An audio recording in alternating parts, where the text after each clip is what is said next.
Well, hello there. Come on in. I'm Chris Brown. I'm your humble chimney sweep. I was just going over your chimney inspection report, but now that you're here, make yourself comfortable.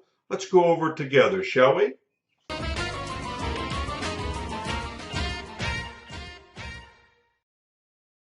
Okay, now let's take a look at the inspection report and see how it reads out. This is a generic report. This is exactly what you will get, only your information obviously will be filled into all these blanks. The upper right-hand corner of the report is the legend. Each one of these initials pertain to something. A is consistent with the age of the chimney. B, see comments below. C, repairs needed. D, need further evaluation. Or E, not applicable. And they're placed into the boxes next to the parts of the chimney that can be easily identified in this diagram. And then, of course, you'll find my comments here below. Now, let's take a look at your personal report. So stay with me. Hey Liz, it was great to see you today and see your clients, the buyers out at the house today.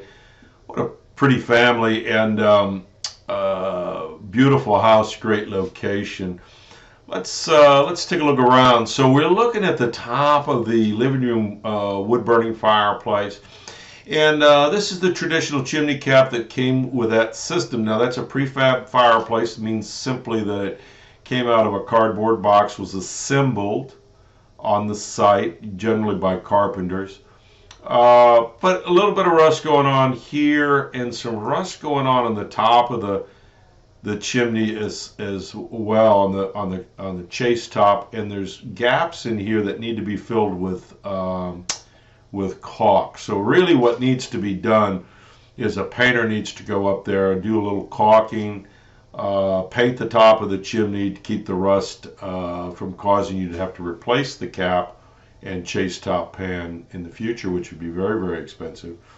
And you can see here you're missing a piece of siding. You can tell it's been missing for a long time. Look at how rusty the heads of the nails are. But the good news is it's sitting on the porch there. And it's just a matter of popping it back in. And if it's loose at all, have the person who pops it in, which should be that painter, put a little caulk on the edges to hold it in place. Let's see inside. That same fireplace, it's a Majestic. It's got a flat style damper. Showed your client how to operate it. It's a wonderful system. I like this cover that somebody custom built here that goes in front of it. That's pretty cool. You know what's missing on that cover is some a painting of some sort. You know what I would do, those sweet little children that were at the house today, I would give them some paint brushes and let them paint on that. I think that would be fun.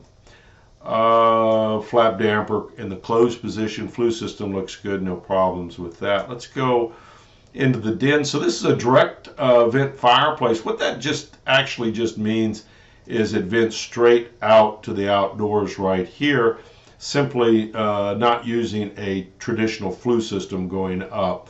Remember to remind the kids that this is hot in the winter time. Nobody wants to brush up against it and get burned. Actually, with children the size of your children, might be a good idea to build a little fence around it. You know what I mean? Just to be on the safe side. Anyway, let's go back in. We'll take a look at it. It's working beautifully. This picture does not do it well. I'm shooting through glass, so I'm getting some reflection back. All the service equipment is up underneath here. These controls are strictly for service providers like a licensed plumber.